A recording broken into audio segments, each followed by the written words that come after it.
On Sunday, the 26th of October, the Rapid Support Forces, the RSF, a paramilitary organization that has been fighting the Sudanese Armed Forces, or SAF, since 2023, captured the headquarters of the Army's 6th Infantry Division in the city of Fasher. This was the culmination of a siege that had lasted more than 500 days and was the RSF's latest victory after seizing the town of Bara in North Kordofan State, more than 600 kilometers away a few days prior. The day after the city's fall, General Abdel Fattah al-Burhan, leader of the SAF, said words that will forever live in infamy. "We have agreed to withdraw the army from the city of Fasher to a safer location to spare the citizens and the rest of the city from destruction."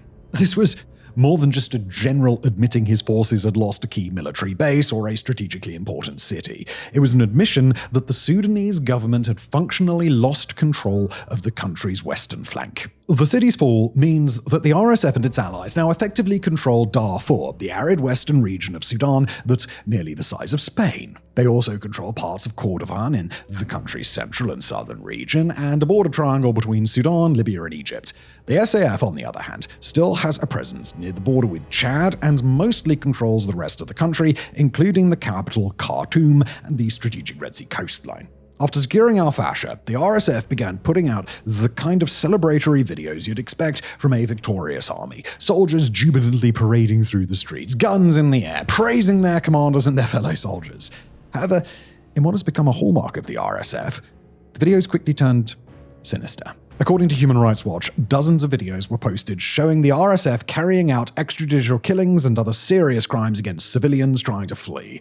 One video shows RSF soldiers indiscriminately executing patients and healthcare workers at the Saudi Maternity Hospital, one of the last partially functioning hospitals in the city. British outlet The Telegraph called it a human slaughterhouse, and Tedros Adhanom Ghebreyesus, Director General of the World Health Organization, said that 460 people had been killed.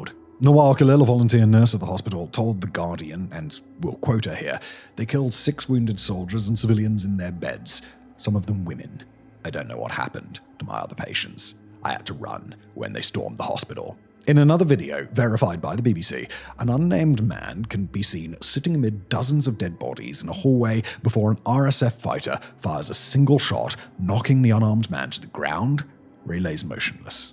We're not going to show you the video because YouTube would just demonetize this video, and also we don't want to. But suffice to say that our team watched the RSF's videos, and they depict among the worst things that human beings can do to one another. And the worst part is that the RSF hasn't stopped there. According to Yale's Humanitarian Research Lab, HRL, the RSF has caused so much bloodshed that the bloodstains are visible from f***ing space. Just let me repeat that.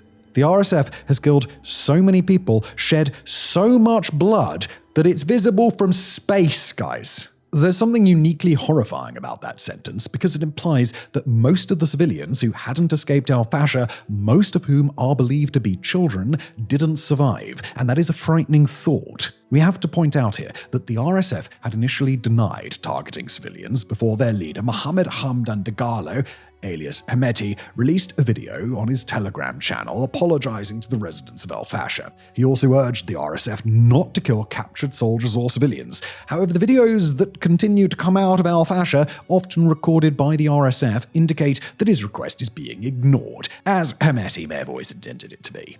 And it's not just the videos.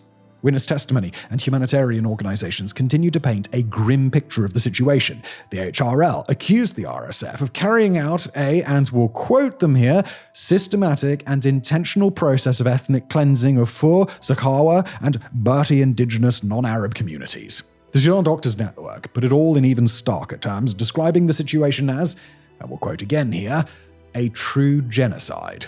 All right, so how do we get here? Why is Fasher so important? What does its fall mean for the broader war? And most importantly, can there ever be a path to peace amid so much bloodshed? How do we get here? Let's start with the first of our questions. How did we get here? To answer it, you need a little bit of context. In our introduction, we mentioned that the RSF has been fighting the SAF since 2023. While that's technically true, it misses the years of tension that had been simmering between the two groups. So let's quickly fill those gaps. From 2018 to 2019, the Sudanese people took to the streets to protest the government of longtime dictator Omar al-Bashir. They endured months of violent repression until the army and the paramilitary RSF joined forces to oust the strongman. Two of the former president's most powerful generals, al-Burhan and Hemeti, became the central figures in the post-Bashir government, which was mostly a military junta with occasional lip service to civilian rule to, placate the protesters. By 2023, the relationship between the two men was, let's just say, tense, stemming from Burhan's efforts to integrate the RSF with the regular army. Since the RSF's official formation in 2013, and its true roots go back way longer than that, all the way to the Darfur genocide 20 years ago, it has operated under Hemeti's sole control, making him one of the most wealthy and powerful men in the entire country. So, for Hemeti, any attempt at integration was an attempt at weakening his position. And that was grounds for war. A war both sides, and many outside observers, expected to be short, bitter, and extremely bloody.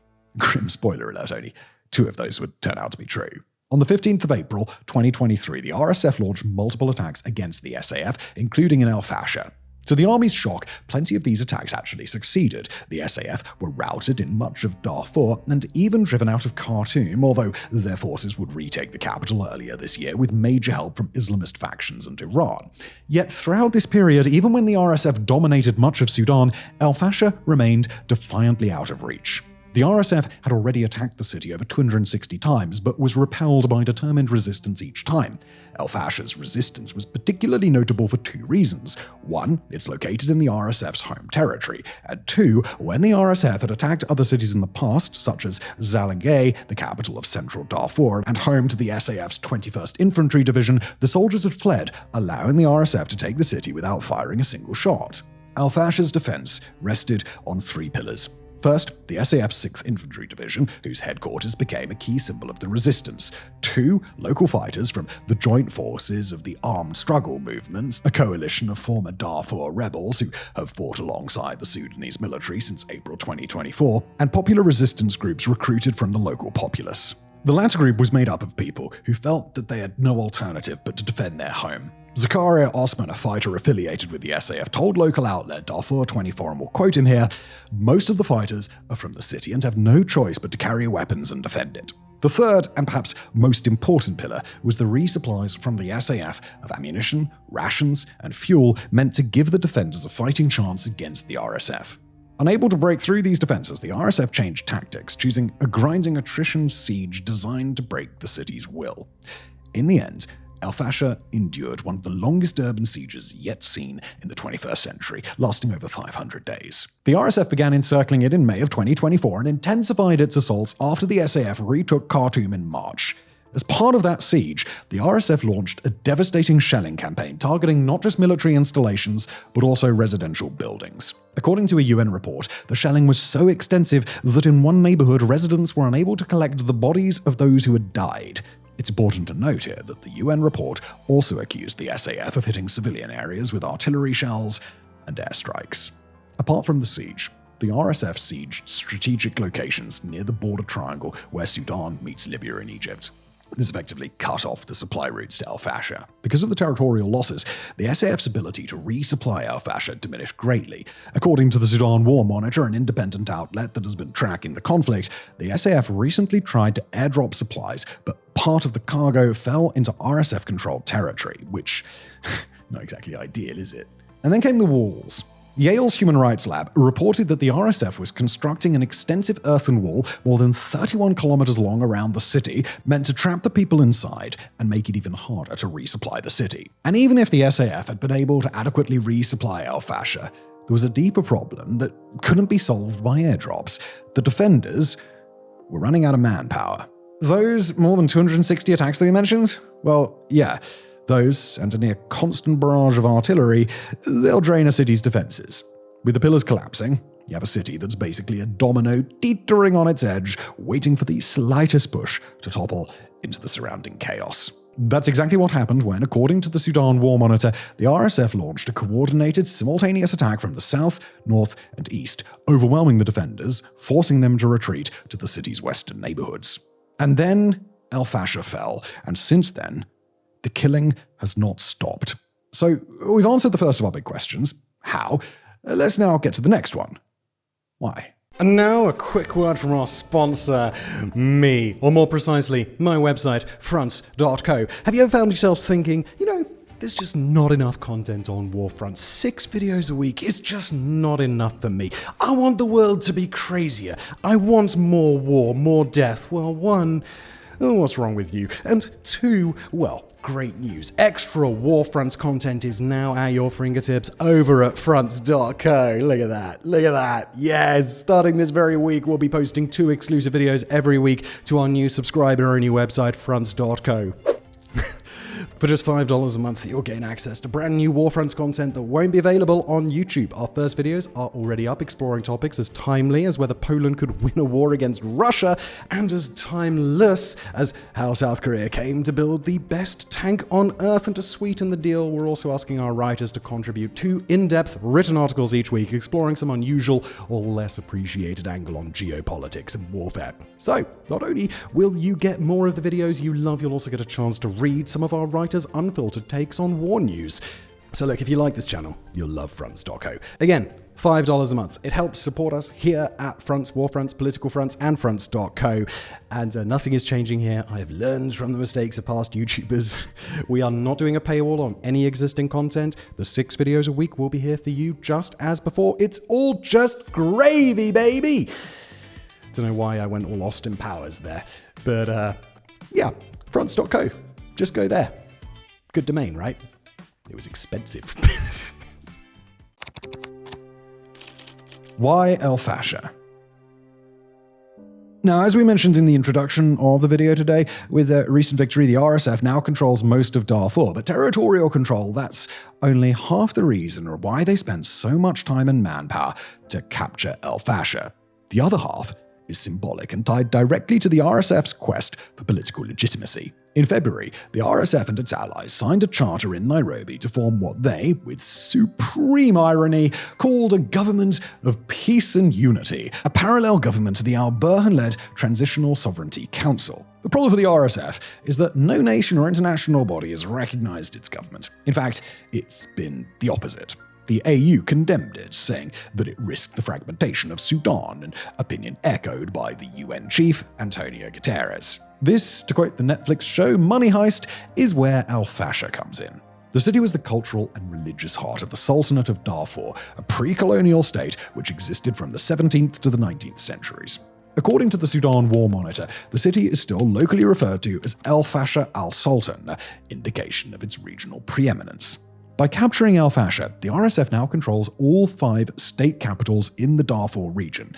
This complete dominance allows them to claim that they are not just a militia controlling territory, but the legitimate governing authority of Darfur as a whole. With Fasher as their symbolic capital, the RSF can potentially present their parallel government as having deep historical roots and genuine regional representation. According to Alan Boswell, Horn of Africa Director for the International Crisis Group, this legitimacy would give the RSF political leverage for future peace talks. Quoting him here, because they now would control more of Sudan, it would probably increase their confidence at the negotiating table and harden their positions. Beyond this, there's also a practical military angle, which we'll discuss as we answer our next question.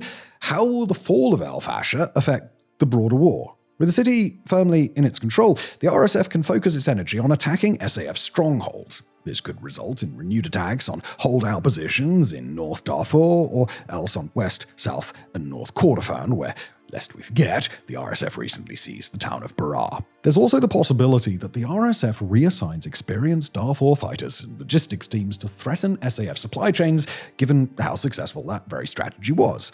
We don't know where the RSF is going to attack next, but we do know for a fact that they will.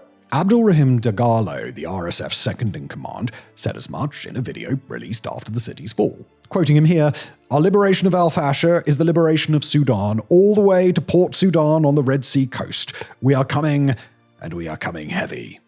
End quote. For Al-Burhan, a re-energized RSF offensive could not come at a worse time. During the first year of the war, confidence in his leadership was at an all-time low. This was partly because he spent the first few months of the war trapped in the SAF headquarters in Khartoum, unable to escape an RSF siege. After finally getting out, he managed to turn things around with a string of victories, including the aforementioned retaking of Khartoum. In fact, Much of the story of the war in 2025 has been of the SAF mounting one of history's greatest military comebacks. The year began with them retaking the agricultural heartlands around Wad Madani, moved on to them symbolically driving the RSF down from Khartoum, and climaxed with the army's drive west into Kordofan, a drive which initially saw a number of victories. But there are signs that the army may have overextended itself. Recent losses have reignited doubts about al-Burhan's leadership abilities, particularly among his allies in Darfur. Independent media house The People's Dispatch reported that Fasher's resistance committee blamed al-Burhan for the RSF's victory. They shared a video on Facebook, captioned in part, quote, "History will mention that al-Burhan failed his soldiers." Additionally, the Sudan War Monitor reported that the army's evacuation from Fasher was just downright chaotic, almost reminiscent of the US's withdrawal from Afghanistan. Quoting the Monitor, al-Burhan's portrayal of the retreat as one that was well-planned, well-organized, downplays the chaos and desperation in Fasher in recent days. Hundreds of fighters were left behind. Shortages of fuel and vehicles likely meant that not all of Fasher's defenders could be evacuated. Many were abandoned on the front line without ammunition, medical supplies, or food. Despite these challenges, al-Burhan, in a televised address, vowed to keep on fighting. Whether his coalition holds for long enough to resist the RSF, only time will tell, but cracks are already showing, and if they remain unaddressed, they might result either in his removal or else yet more RSF victories. Where is the international community? Okay, so before we tackle our final question on whether there's a viable path to peace, we need to address the Darfur-sized elephant in the room. And that is, where the f***'s the international community at? Apart from a single solitary mention of Iran and sporadic mentions of UN reports and the AU, we've refrained from mentioning the international community because they have either A, actively helped to perpetuate the crisis happening in Fasher right now, B, passively observed as their weapons were funneled to the RSF, or C, ignored the warnings of countless experts who have been ringing alarm bells for months now, warning that a massacre was going to happen. Let's start with the first group, those actively supporting the RSF as it carries out atrocities in Fasher. At the top of the list is the United Arab Emirates, the RSF's primary arms supplier, political backer, and financier. According to multiple investigations by the UN, the New York Times, Amnesty International, and other organizations, the UAE has been supplying the RSF with weapons, including high-tech Chinese drones, since the start of the war. US intelligence agencies reported that UAE had increased its weapons shipments to the RSF as recently as October. That is, at most, a few weeks before the fall of Fasher, a few weeks before Yale's Humanitarian Research Lab would document bloodstains visible from space, and a few weeks before the Telegraph would call one of the city's last remaining hospitals a human slaughterhouse.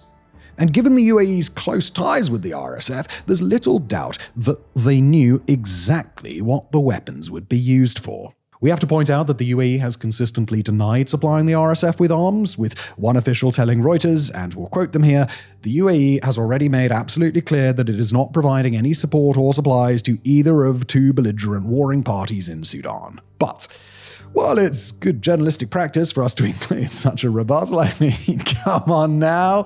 Abu Dhabi's statement is like Pakistan saying, "We never helped the Taliban. What are you talking about?" Or Russia saying, "We don't target civilians." Or even Meatloaf saying, "I would do that for love." It's just not true. Everyone knows it's not true. And it's absurd that the world has to act like it may be true out of some sort of deranged politeness. But the UAE didn't act alone. It had help from other countries, including Sudan's regional neighbors Chad and Kenya, in developing a complex weapons pipeline that funneled arms to the RSF. Then there's the second group, the countries that sit passively as their weapons are funneled to the RSF, and here we'll talk about the UK and France. According to a recent report by The Guardian, British military equipment sold to the UAE has appeared on battlefields across Sudan, often in the hands of the RSF. Despite knowing that the UAE was sending arms to nations under UN embargoes, the British government quietly approved further exports to the Gulf state for the same equipment. French military equipment has similarly been found in Sudan. According to Amnesty International, the RSF is using armored vehicles equipped with Galax, a sophisticated defense system for land forces that releases decoys, smoke, and projectiles to counter close-range threats. The system was developed by Le Croix Defense and jointly designed with KNDS France. These are two of France's leading military technology developers, and the fact that their weapons are being used in this conflict just underscores how much the world has failed Sudan. And finally, there are the countries that just sat idly by ignoring the early warning signs of an impending disaster. And this is, unfortunately, where most countries fall, either because they were too focused on their own internal issues or simply had no incentive to intervene in the crisis.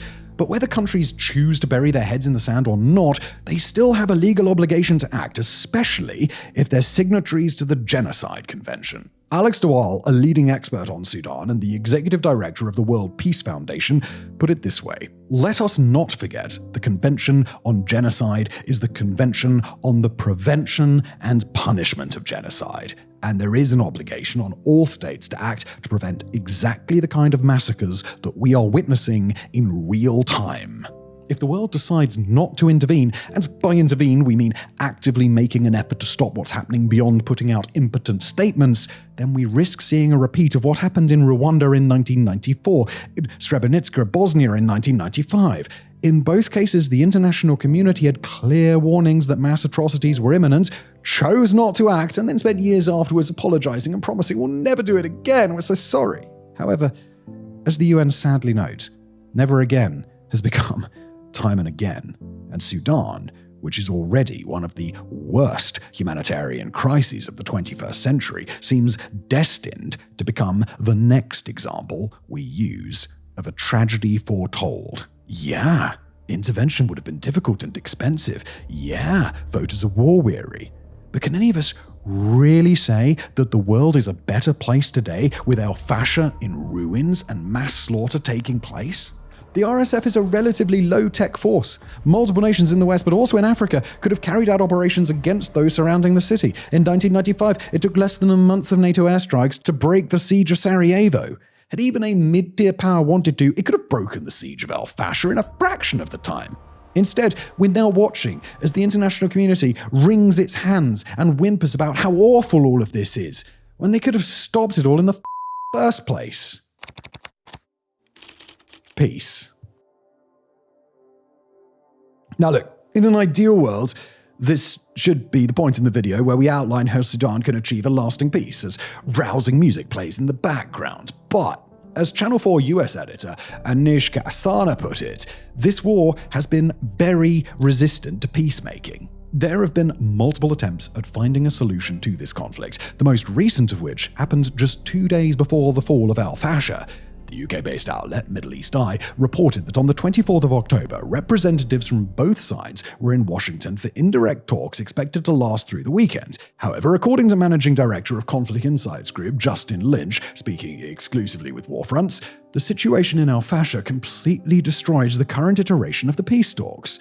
We don't know if these talks would have been successful, but if they had followed the same pattern as earlier talks, then they likely would have fizzled out because neither side is willing to compromise. Both sides believe they can achieve an overwhelming military victory and have faced no real pressure from their international partners, the UAE for the RSF and Iran for the SAF, to negotiate for peace. And there's very little international pressure on these countries to push their proxies to the negotiating table. Most analysts, including Justin Lynch, don't believe a military victory is possible. In Lynch's view, the most likely outcome is that the two groups become entrenched in the territory they currently control, with the front lines ebbing and flowing occasionally depending on who has the upper hand. He believes this will lead to decades of instability, and as always, the civilians are going to be caught in the middle. It's difficult to get accurate figures of how many people have died because, as Nathaniel Raymond, executive director of Yale's Humanitarian Research Lab, put it, many who would do the counting are dead or displaced. Most experts estimate the death toll is over 150,000, but even they recognize that that figure is likely a massive underestimation. Former US envoy to Sudan, Tom Perello, has suggested that the true number is over 400,000, and even that may be on the low side when you factor in secondary deaths from starvation, disease, and lack of medical care. And by the way, that's before you factor in the atrocities that the RSF is committing in Fasher. Despite this bleak reality, though, there's still a sliver of hope that a peace deal might be possible. In an interview with Channel 4 News, Alan Boswell argued that Trump might be the key to finding a peace deal in Sudan. The first reason for this is that Trump's envoy to Africa, Masad Boulos, really wants to make a mark in his role. And what better way to do that than by helping to solve one of the most difficult geopolitical quagmires of the 2020s? Moreover, because he is Tiffany Trump's father-in-law, he has a direct familial connection to the White House, which is a lot more than what Biden's envoy to Sudan had. Biden's envoy reported to the Assistant Secretary for African Affairs, which tells you just how high Sudan was on the Biden administration's priority list. The second reason is the Arab countries leading the negotiations, including Egypt, have close ties with President Trump, and he is interested in strengthening those ties through diplomatic wins.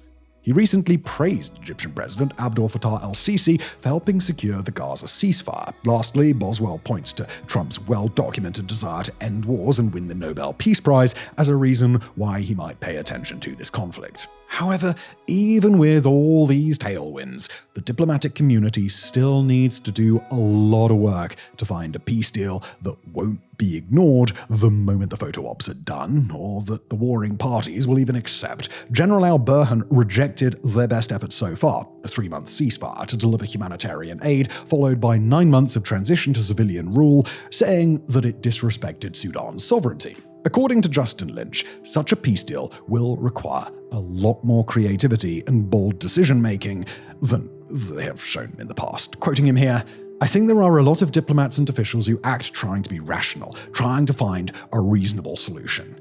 We need people willing to take a bold stand and defend the idea of human rights. We are not seeing this from the diplomatic community. We are seeing the status quo that has failed Sudan." End quote. If the world continues failing Sudan, especially in the light of what's happening in Fasher, then the phrase "never again" will be revealed for what it has always been. Not a promise to the victims, but a comfortable lie the world tells itself so that we can sleep at night. Thank you for watching.